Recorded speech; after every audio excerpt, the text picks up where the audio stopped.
RA. Okay. CHARA कॅरा नावाची अलगी आहे. या कॅरा अलगीबद्दल आपल्याला आजच्या या लेक्चरमध्ये स्टडी करायचं किंवा त्याच्याबद्दल आपल्याला डिस्कस करायचं आहे. यामध्ये पहिल्यांदा जसं आपण पाहिलं की अलगीचे वेगवेगळ्या प्रकारचे फॉर्म्स आहेत, जसं की युनिसेल्युलर आहेत, मल्टीसेल्युलर आहेत.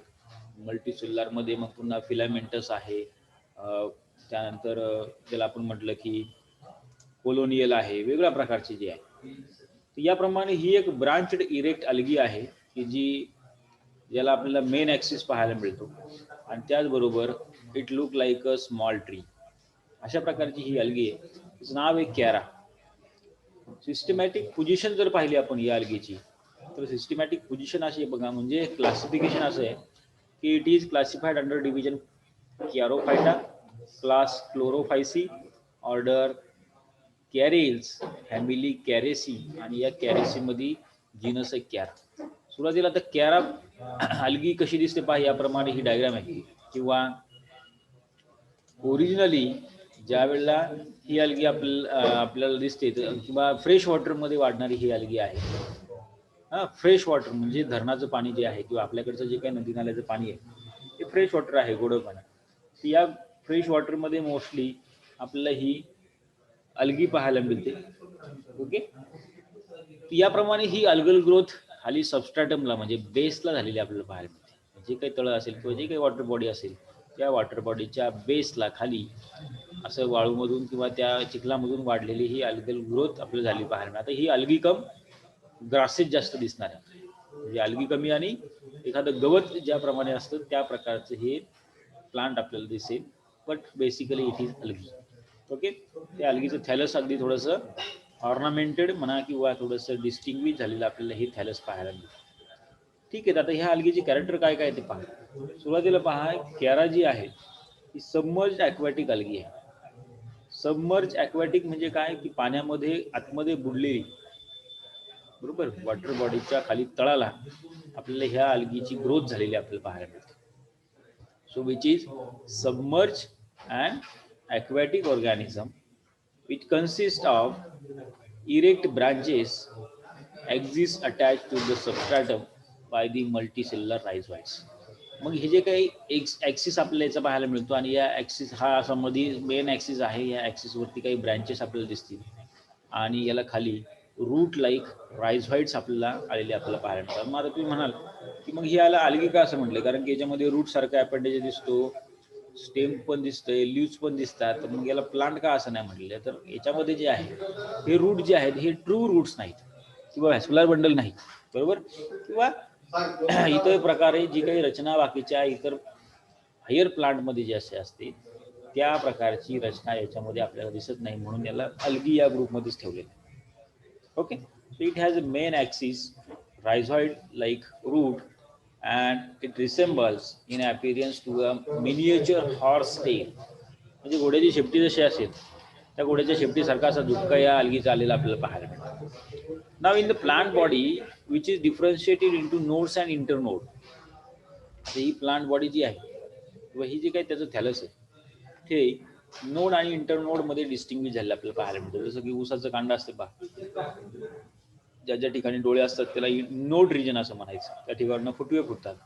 तसाच एक रिजन आपल्याला याच्यामध्ये पाहायला मिळतो. मेन ॲक्सिस जो आहे ते मेन ॲक्सिसला या ठिकाणी एवढा भाग जो आहे तो हा नोडचा रिजन, आणि या दोन नोडमधला जो काही रिजन असतो त्याला इंटर नोड असं म्हटलं जातं. इथे पहा, इथे म्हटलं ज्या ठिकाणी हे स्मॉल साईजचे जे काही लीफ लाईक ॲपेंडेज बाहेर पडले त्याला म्हटलं नोड, आणि त्याच्यामधला जो काही भाग आहे दोन नोडमधला त्याला इंटर नोड असं म्हटलं जातं, बरोबर. म्हणजे जसं की ऊसाचे कांडे कांडे कसे एकमेकाला जोडलेले तुम्हाला दिसतात तसे त्या प्रकारचं स्ट्रक्चर आपल्याला या अलगीमध्ये दिसेल. Then next one is you can observe they are differentiated node and internode. From each node a whirl of short lateral are arise. आता या प्रत्येक नोड रिजनवरून एक शॉर्ट अशा लॅटरल ब्रँचेस आपल्याला या ठिकाणी लहान लहानशा एकसारख्या आकाराच्या आलेल्या आपल्याला पाहायला मिळतात. मग याला या ठिकाणी लिमिटेड शूट असं म्हटलंय. हे जे काही लहान लहानशे जे काही तलवारीच्या आकाराचे जे काही लहान लहानशे पाते आपल्याला या ठिकाणी पाहायला मिळतात याला लिमिटेड ग्रोथ ब्रँच असं म्हटलं. आणि मग मेन ॲक्सिस पासून जे काही ब्रँच या ठिकाणी फुटत गेली अशी या मेन ॲक्सिसच्या ब्रांचेसला अनलिमिटेड ग्रोथ ब्रँचेस असं म्हटलेलं आहे. तर अशा प्रकारच्या ह्या दोन प्रकारच्या ब्रँचेस आहेत. एक आहे लिमिटेड ग्रोथ ब्रँच आणि एक आहे अनलिमिटेड ग्रोथ ब्रँच. ठीक आहे. तर मग याच्यामध्ये तुम्ही पुन्हा एकदा याचा ऑकरन्स जर पाहिला तर कॅरा ही जी आहे ती मायक्रोस्कोपिक अल्गी आहे. म्हणजे मायक्रोस्कोपमध्ये ज्याचं डिटेल स्ट्रक्चर आपल्याला पाहायला मिळतं. Visually you can observe its appearance, but typically with erect corticate axes and 5 celled coronula at the apices of the female gametangia. म्हणजे त्याचं जे काही फिमेल रिप्रोडक्टिव्ह ऑर्गन असेल त्या फिमेल रिप्रोडक्टिव्ह ऑर्गनवरती याप्रमाणे असा कोरोनुला म्हणजे कोरोनासारखा क्राउन लाईक अपेंडेजेस आपल्याला पाहायला मिळतो. Then it is found in fresh water green algae found in submerged in shallow water ponds, tanks, lakes and slow running water. कमी गतीने वाहणारं जे काही पाणी असेल त्या पाण्यामध्ये किंवा साचलेल्या पाण्यामध्ये, तळ्यामध्ये, धरणामध्ये आपल्याला ही अल्गी जी आहे ती वाढलेली दिसते. Now this algae which is unique from unique family, that is Cariaceae, and this family is unique because of the algae which is characterized by the complexity of their morphological features, including structure of their gametangia and their axis differentiated into nodes and internodes. या फॅमिलीमध्ये ज्या काही algae आहेत या अल्गीचं या ठिकाणी node आणि internode अशा प्रकारे त्याचं थॅलसचं डिफरन्शिएशन झालेलं आपल्याला दिसतं. आणि याचबरोबर त्याच्यावरती अशा ऑर्नामेंटेड किंवा सुंदर दिसणारे असे गॅमेटांजिया तयार झाले आपल्याला दिसतात. तर गॅमेटांजिया म्हणजे काय, तर त्याचे जे काही रिप्रोडक्टिव्ह ऑर्गन्स याच्यामध्ये तयार होतात त्याला गॅमेटांजिया असं म्हटलं. आता कसे होतात ते पहा, इथं पुढच्या डायग्राममध्ये तुम्हाला दिसेल. हे पहा, हे जे काय आहे या शॉर्ट ब्रँचेसवरती किंवा लिमिटेड ग्रोथ ब्रँचेसवरती पुन्हा आपल्याला नोड आणि इंटरनोड रिजन आपल्याला पाहायला मिळते. आणि या नोड आणि इंटरनोड रिजनवरती असे सुंदर स्ट्रक्चर आपल्याला पाहायला मिळते. हे जे आहे ते गॅमेटांजिया आहे. म्हणजे काय की याच्यामध्ये एकतर हे एक फिमेल कोन आणि दुसरं आहे मेल. ओके, फिमेल कोन नाही म्हणतात ॲक्च्युली, फिमेल रिप्रोडक्टिव्ह ऑर्गन आहे आणि हा आहे मेल रिप्रोडक्टिव्ह ऑर्गन. रेड कलरचा जो काही दिसतो असा इतका सुंदर असे सुंदर प्रकारचे हे ऑर्गन्स याच्यावरती तयार होतात. हे पहा, हे तुमचं जे काही पायनॅपल असते, अननस, त्या आकाराचा हा फिमेल रिप्रोडक्टिव्ह ऑर्गन आहे. आणि या ठिकाणी ग्लोब्युलर गोल आकाराचा हा आपल्याला मेल रिप्रोडक्टिव्ह ऑर्गन आपल्या याच्यावरती पाहायला मिळतो. म्हणजे मेल आणि फिमेल रिप्रोडक्टिव्ह ऑर्गन हे दोनही वेगवेगळे आहेत. ते पहा, इथं सुद्धा आहे. इथं थोडंसं ऑर्नामेंटेशन केलं आहे याच्यामध्ये, ॲक्च्युली असं नाही आतमध्ये दिसत. या प्रकारचं स्ट्रक्चर आपल्याला या गॅमेटांजियामध्ये पाहायला मिळेल. मग तो फिमेल गॅमेटांजिया असेल किंवा मेल गॅमेटांजिया असेल, तो डिटेल आपण पाहणारच आहे पुढे. त्यानंतर सुरुवातीला पहा जे काही कॅरा आहे which is generally found in mostly in the hard freshie water. कुठं पाहायला मिळतो आपल्याला, जे काय हार्ड वॉटर आहे. हार्ड वॉटर म्हणजे काय की सॉल्टी वॉटर, ज्या पाण्यामध्ये जास्त प्रमाणामध्ये क्षार आहे अशा क्षारयुक्त पाण्यामध्ये, गोड्या पाण्यामध्ये आपल्याला ही अल्गीची ग्रोथ झालेली पाहायला मिळते. आणि मग त्यामुळे होतं काय, त्या पाण्यातले क्षार जे आहेत ह्या अल्गीच्या बॉडीवरती चिटकतात आणि त्यामुळे आपल्याला या अल्गीला किंवा ही अल्गी सुद्धा काय करते, त्या पाण्यामधले क्षार जे आहेत ते ॲक्युमुलेट करते आणि खरखरीत खरवडीत स्ट्रक्चर या अल्गीचं तयार झालेलं आपल्याला पाहायला. So this algae is rich in the organic matter. मोठ्या प्रमाणामध्ये ऑर्गॅनिक मटेरियल पाण्यामधून ॲब्झॉर्ब करते. कॅल्शियम, त्याचबरोबर कॅल्शियम सारखे पदार्थ असतील. And also it has a deficiency in oxygen. They are after incrusted with the calcium carbonate and hence they are commonly called as stone worts. म्हणजे बघा, दगडासारखे असे त्याच्यामध्ये बारीक बारीक शेखडे या अल्गीमध्ये आपल्याला ज्या वेळेला मायक्रोस्कोपमध्ये ऑब्झर्व करू त्यावेळेला तयार झालेले पाहायला मिळतात. कॅल्शियम कार्बोनेट चुन्यासारखे किंवा असे खडबडीत बारीक लहानसे खडे या आपला अल्गीमध्ये आपल्याला दिसते.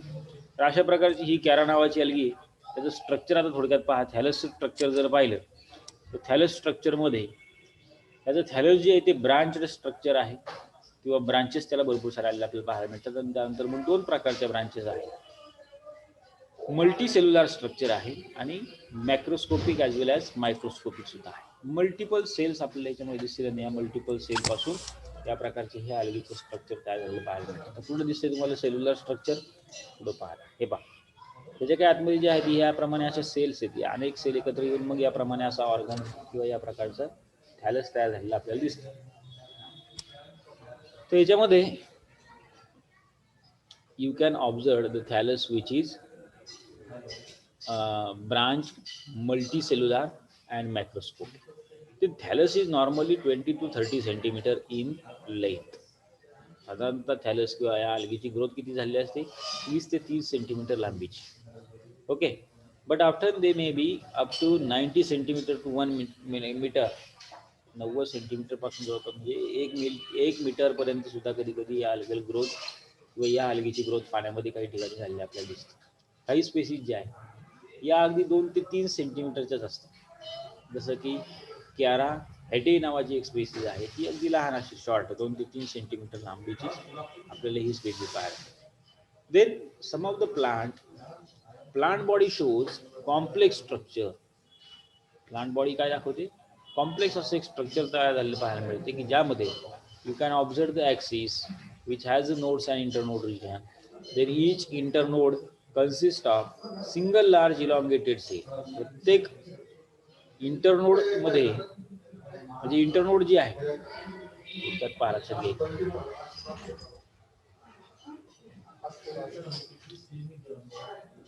मला इंटरनोड पुढे थोडं आपल्याला इथं पहा, हे जे काही 2 पॉईंट असतील डार्क पॉईंट, या 2 डार्क पॉईंट मधला जो काही कनेक्टिंग आहे इंटरनोड, हा इंटरनोड सिंगल एकाच लॉंग इलॉंगेटेड सेल पासून तयार झालेला आपल्याला दिसतो. Each node which has 2 type of branches. प्रत्येक नोडला 2 टाईपच्या ब्रँचेस आहेत. एक आहे लिमिटेड ग्रोथ ब्रँच, ती जागच्या जागी त्या ठिकाणी वाढलेली आपल्याला दिसते, आणि दुसरी आहे unlimited growth branch. They are present in the form of whorls. जे काही लिमिटेड ग्रोथ ब्रँचेस आहेत या व्हर्लमध्ये म्हणजे एकाच पॉईंटला एकापेक्षा 2पेक्षा जास्त ब्रँचेस आपल्याला आलेल्या पाहायला मिळतील.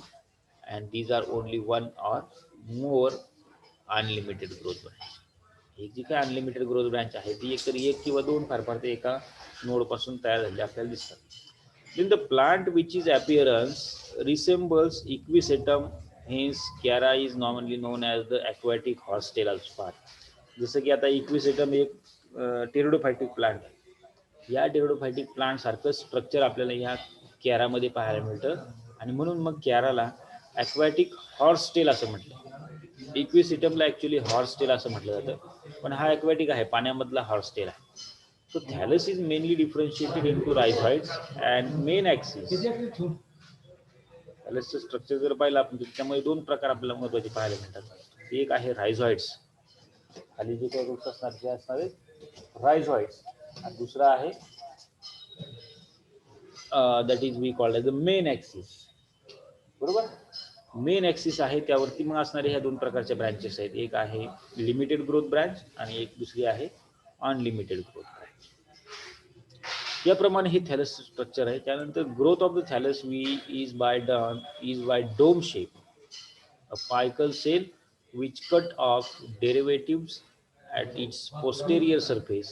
Each derivative undergoes a transfer division to produce 2 daughter cells, and the upper cell act as a nodal initial and lower as an intermediate cell. याप्रमाणे सेल्युलर ऑर्गनायझेशन आपल्याला त्याच्यामध्ये पाहायला मिळतं. आता काय होतं पहा, दुसरा महत्त्वाचा जो काही ऑर्गन आहे किंवा त्याचे पूर्ण जे काही थॅलस आहे,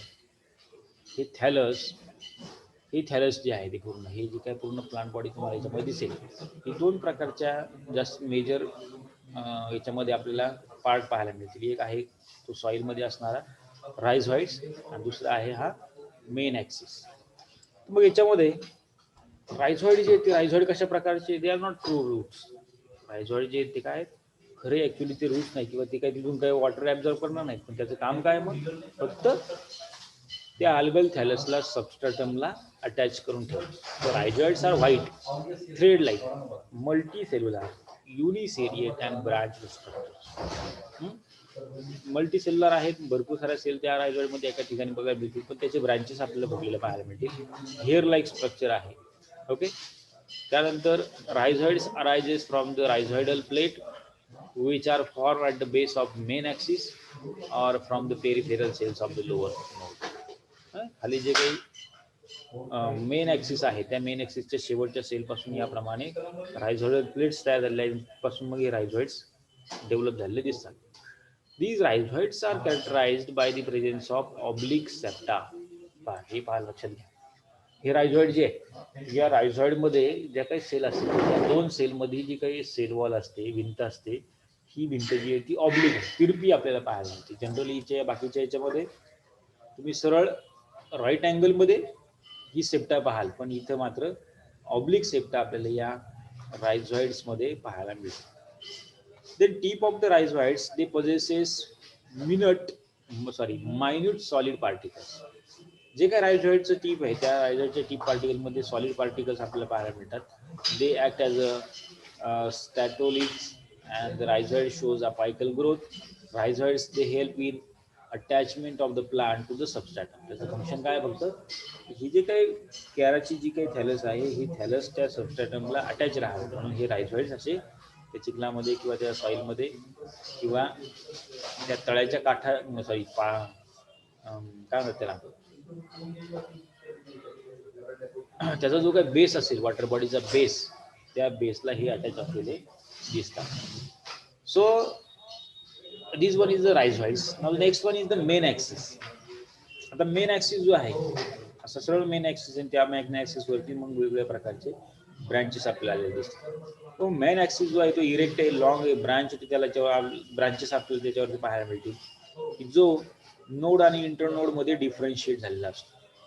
So then the internode consists of single much elongated oblong cells and node consists of pair of central small cells surrounded by 6 to 20 peripheral cells. आता जो काही जॉईंट आहे पाहिजे या डायग्राम मध्ये लक्षात, हा मधला जो काही भाग याला इंटरनोड असं म्हणायचं आणि या ठिकाणी जे आहे ते नोड रिजन जे आहे तर त्या नोड रिजन मध्ये पेरिफेरल सेल्स आपल्याला पाहायला मिळतात भरपूर साऱ्या एकाच ठिकाणी डिस्कच्या स्वरूपात, आणि इंटरनोड मध्ये मात्र सिंगल अशा सेल आपल्याला पाहायला मिळतील, elongated cells. So this central cells and peripheral cells they arise from a single nodal initial cell. Okay, याप्रमाणे याचं थॅलसचं स्ट्रक्चर आपल्याला पाहायला मिळतं. आता या थॅलस स्ट्रक्चरवरती दोन महत्वाच्या काय आहेत, ब्रँचेस आहेत आणि या ब्रँचेस सोबत काही स्टिप्युलॉइड सुद्धा आपल्याला तयार झाले पाहिजे. आता दोन प्रकारच्या ब्रँचेस कोणत्या पाहिल्या आपण, की जो काही मेन ॲक्सिस आहे या मेन ॲक्सिस वरून जी काही एक प्रकारची ब्रँच आपल्याला वाढलेली पाहायला मिळेल तिला काही लिमिट नाही, अनलिमिटेड ग्रोथ ब्रँच आहे. अशा प्रकारच्या ब्रँचला या ठिकाणी अनलिमिटेड ग्रोथ ब्रँच असं म्हणतात. आणि दुसरी जी आहे ती आहे लिमिटेड ग्रोथ ब्रँच.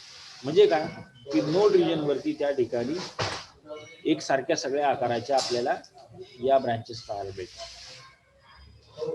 सुरुवातीला पहा डायग्राम मध्ये आपण पाहिलं की नोड रिजन वरती या प्रकारच्या ब्रँचेस आपल्याला दिसतील. ही जी काही नोड आहे या नोडवरून ह्या तयार झालेल्या ज्या काही ब्रँचेस असतील या सगळ्या काही आकारानं लेंथनं सेम आहे, बरोबर. याच्यापेक्षा आणखी पुढे जाऊन याची काही वाढ होणार नाही, म्हणून मग याला काय म्हटलंय, लिमिटेड ग्रोथ ब्रँच. या इतक्या लिमिट पर्यंतच या वाढू शकतात, बरोबर. प्रत्येक नोडला ज्या काही ब्रँचेस आहेत त्याची ठरलेली लिमिट आहे आणि त्या लिमिटेड लेवल पर्यंतच या ज्या काही ब्रँचेस आहेत या ब्रँचेसची ग्रोथ झालेली आपल्याला दिसते. दुसऱ्या ज्या आहेत त्या आहेत अनलिमिटेड ग्रोथ ब्रँच. म्हणजे आता हा मेन ॲक्सिस इथं आला, या मेन ॲक्सिसवरून एक राईट साईडला एक ब्रँच फुटली, त्या मेन ॲक्सिसला पुन्हा राईट साईडला किंवा लेफ्ट साईडला एक ब्रँच फुटली, अशा अनेक ब्रँचेस आपल्याला या ठिकाणी फुटलेल्या दिसतील. These are we called as the unlimited growth branch. With the branches of unlimited growth, these are unlimited growth arise from the axil of the branches of limited growth, and hence these are called as the axillary branches or long laterals. त्याला कोणती limit नाही ग्रोथला, आहे की नाही. जोपर्यंत प्लांटची growth होणार तोपर्यंत वाढत जाते, हळूहळू पण वाढत जाते. So these are differentiated into again node and internode. ज्या काही अनलिमिटेड ग्रोथ ब्रँचेस आहेत त्या ब्रँचेस ज्या आहेत त्या पुन्हा नोड आणि इंटरनोड मध्ये डिस्ट्रीब्यूट होतात, डिफरन्शिएट होतात, and at the node again they have bear primary lateral branches. That is ज्याला आपण म्हटलंय लिमिटेड ग्रोथ ब्रँच. म्हणजे पहा हे जे काही ब्रँचेस आहेत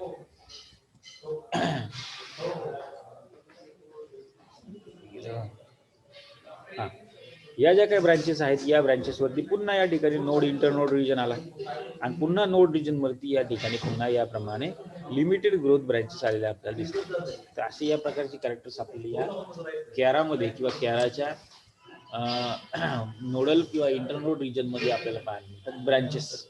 ओके.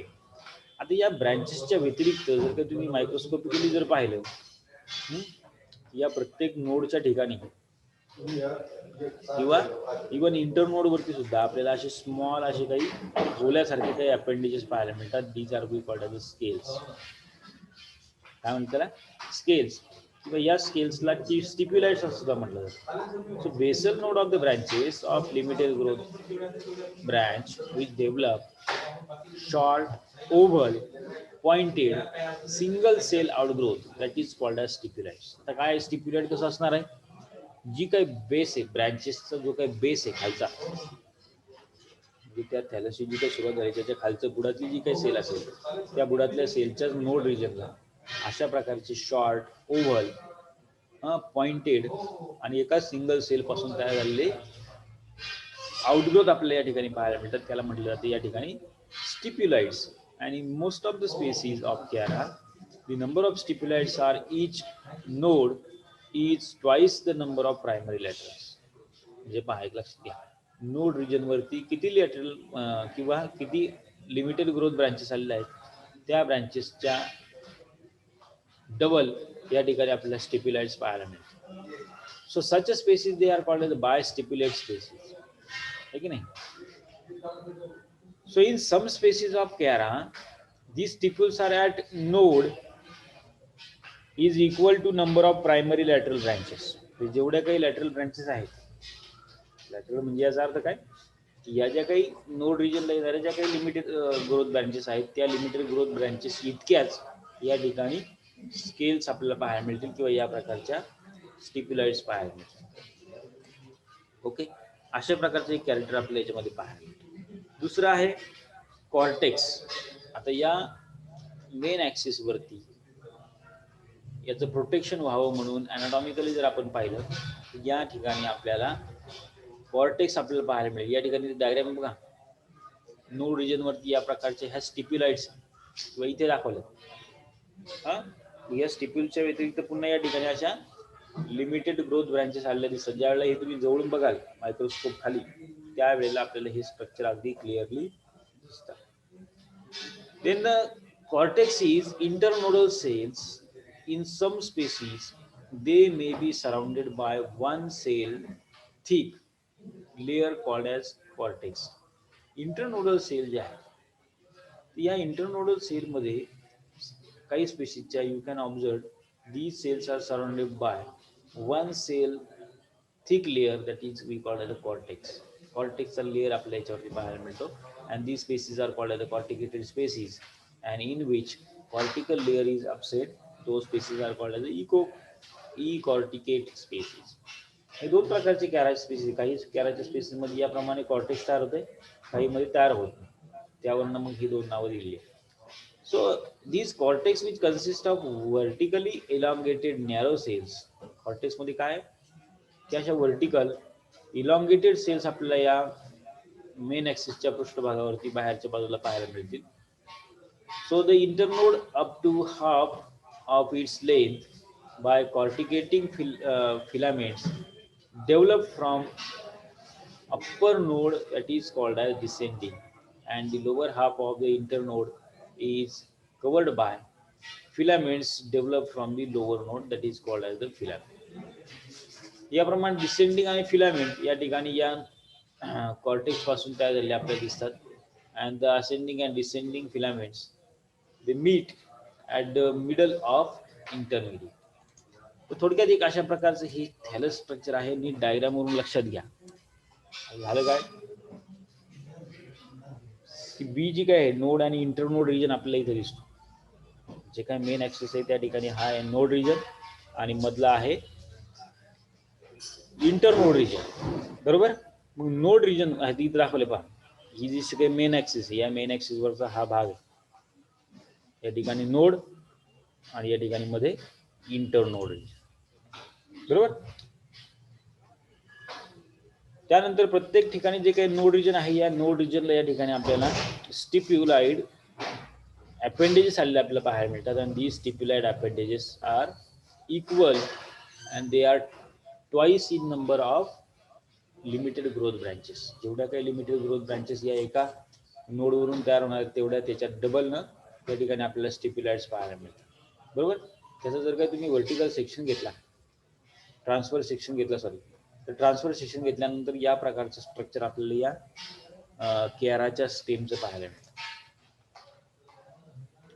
त्यानंतर पुढे जर पाहिलं तुम्ही तर सेल स्ट्रक्चर कसं आहे मग पहा. एक सिंगल सेल जर पाहिली आपण केराची तर ही काही लॉंग इलॉंगेटेड सेल आहेत आणि काही याप्रमाणे हेक्सागोनल सेल सुद्धा आपल्याला पाहायला मिळतात.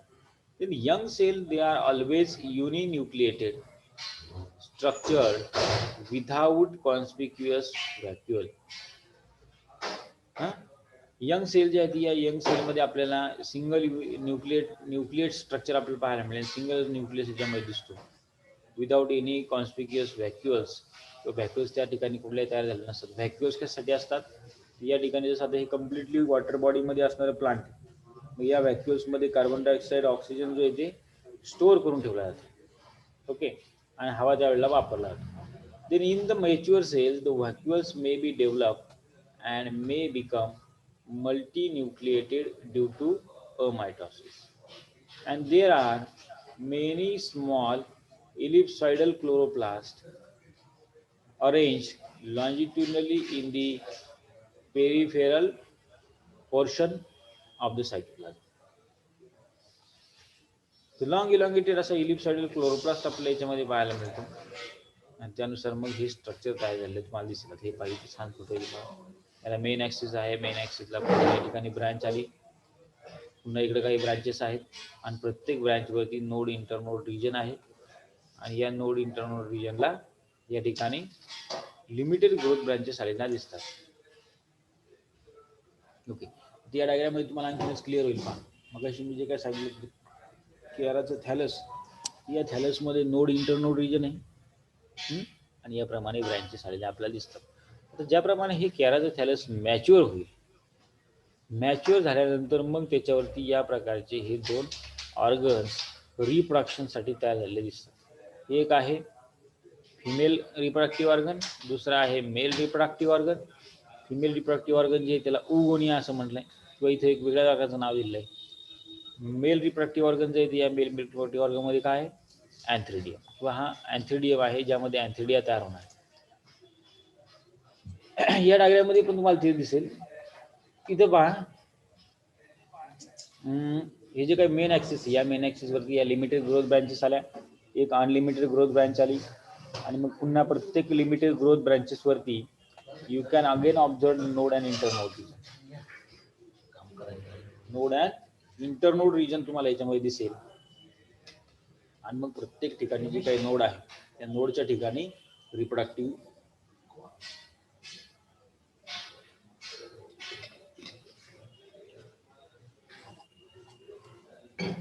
स्लाइड कधी दिसते का,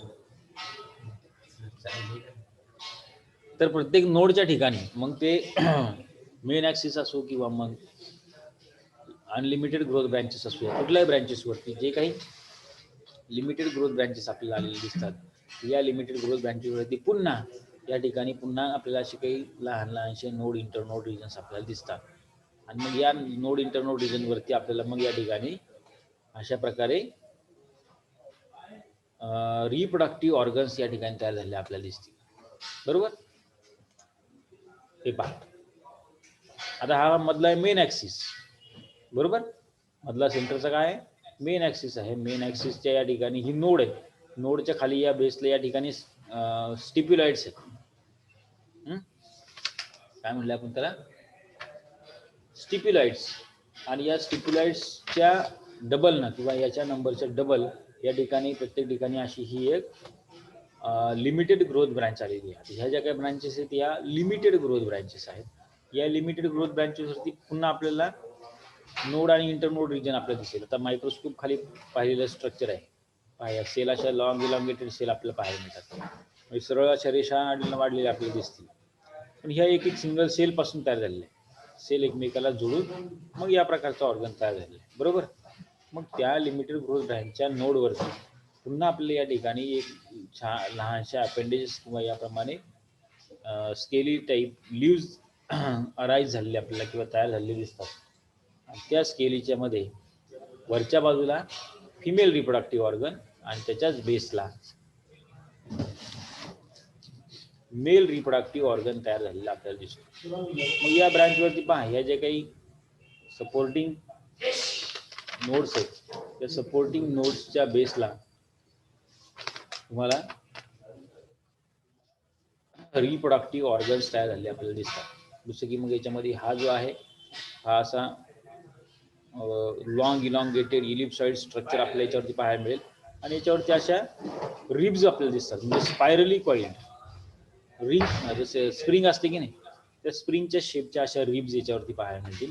आणि वरती टोकाला या ठिकाणी एखादा क्राऊन जसा असतो, म्हणजे मुकुट जसा असतो राजाच्या डोक्यावरला क्राऊन, त्या आकाराचा हे करोनरी अपेंडेजेस आपल्याला दिसतात.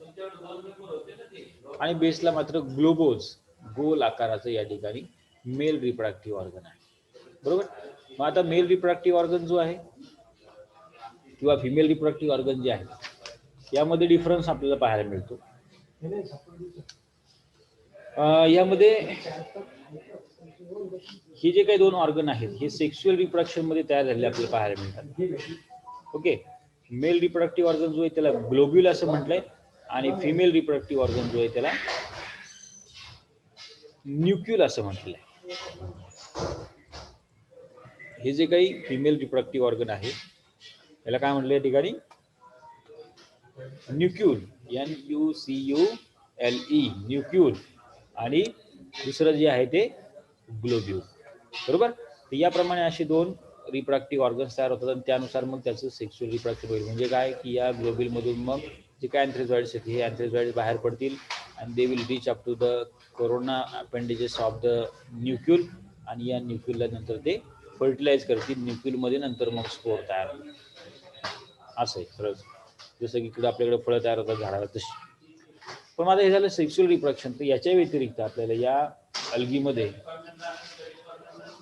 रिप्रोडक्शनचा जर विचार केला आपण तर व्हेजिटेटिव्ह टाईपचं रिप्रोडक्शन देखील झालेलं आपल्याला पाहायला मिळेल. मग व्हेजिटेटिव्ह टाईपच्या रिप्रोडक्शन मध्ये कसं होणार आहे?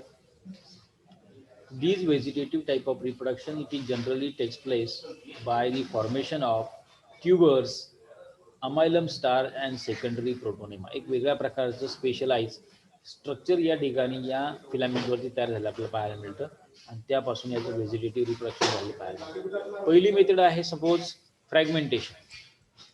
आता फ्रॅगमेंटेशन म्हणजे काय की समजा या ठिकाणी याचे काही फ्रॅगमेंट्स पडले तर काही वेळेला यापासून याचं रिप्रोडक्शन किंवा पुन्हा नवीन कॅराचं थॅलस तयार झालेलं क्वचितच आपल्याला पाहायला मिळतं.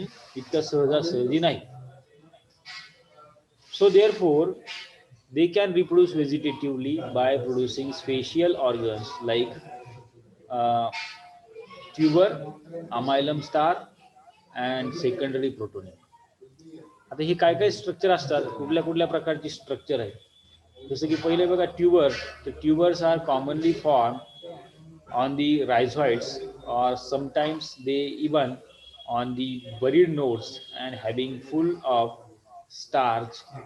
Sometimes the globule divides and become multicellular known as the simple tuber. ते एक थोडक्यात असं जसं की बटाटा येतो पहा, बटाट्याचा झाला बटाटे येतात, रताळे येतात किंवा मग हे जे काही प्रकार आहेत ट्यूबर सारखे प्रकार आहेत, याला ट्यूबर असं म्हणायचं. तर अशाच प्रकारचा हा एक ऑर्गन या ठिकाणी तयार होतो, सिंपल ट्यूबर लाईक ऑर्गन किंवा ज्याला बल्बिल असं सुद्धा म्हटलं जातं. ओके. तो अशा प्रकारचे ऑर्गन्स या ठिकाणी असेक्शुअल रिप्रोडक्शन मध्ये तयार होतात आणि त्यापासून त्याचं रिप्रोडक्शन होतं. ठीक आहे. उद्याच्या लेक्चरमध्ये आपण याबद्दल डिटेल्स पाहूया. रिप्रोडक्शन कशा प्रकारे होते या कॅरामध्ये, असेक्शुअल, व्हेजिटेटिव्ह किंवा मग सेक्शुअल रिप्रोडक्शन जे असेल ते कशा प्रकारे आणि कोणते स्ट्रक्चर त्यामध्ये तयार होतात हे आपण नेक्स्ट उद्याच्या लेक्चरमध्ये घेणार आहोत. ठीक आहे. आत्ताच्याबद्दल काही तुम्हाला काही क्वेरी असेल, शंका असेल तर तुम्ही आपल्या ग्रुपवरती टाका. तुम्ही पुस्तकं अवेलेबल करून घ्या. ओके. आणि वाचत जा जरा.